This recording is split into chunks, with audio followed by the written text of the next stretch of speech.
I'm Vic Myers. Welcome to The Resistance.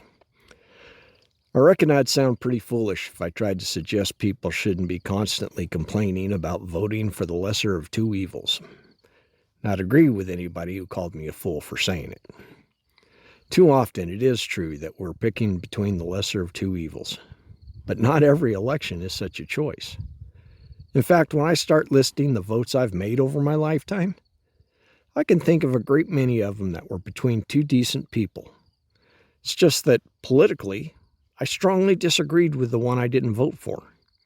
But that person wasn't evil, especially when compared to the MAGA politicians in power today. I bet you could think back and find the same thing. But what about the ones that definitely are the lesser? Has it always been this way? George Washington certainly wasn't the lesser of two evils. In fact, many of the first members of Congress were heroes of the American Revolution. I doubt their voters saw them as the lesser of two evils. At the same time, we've had scoundrels in government from day one. I'd have to be quite naive to believe otherwise. But when did we start using this phrase in every election? The idea of choosing between the lesser of two evils is thousands of years old. There's some guy named Aristotle who used to write about it.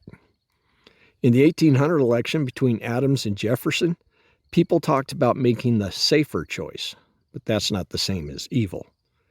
It wasn't until 1968, the election between Nixon, Humphrey, and Wallace, that the voting for the lesser of two evils really took root in American political discourse. You know, that's almost 60 years of Americans doing the lesser of two evils thing. Seems to me like we're just sitting around and hoping that we'll get better choices. Well, we don't have to.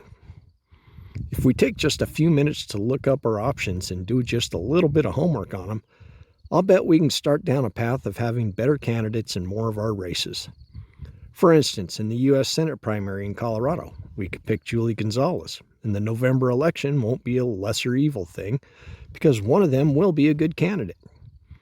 Same goes for Aaron Petrie in Kentucky 6, Layla Stanton for Iowa House District 54, Jeff Pixley for Congress in Oklahoma 4, Blythe Potter for Indiana Secretary of State, Kelly Thompson for Indiana CD 3, and Victoria Broderick in Tennessee 4.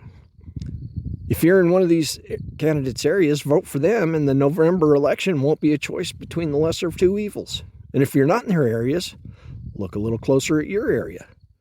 I bet you can find somebody that's not lesser. Let me know in the comments if you have a candidate who's not lesser, and tell us who they are.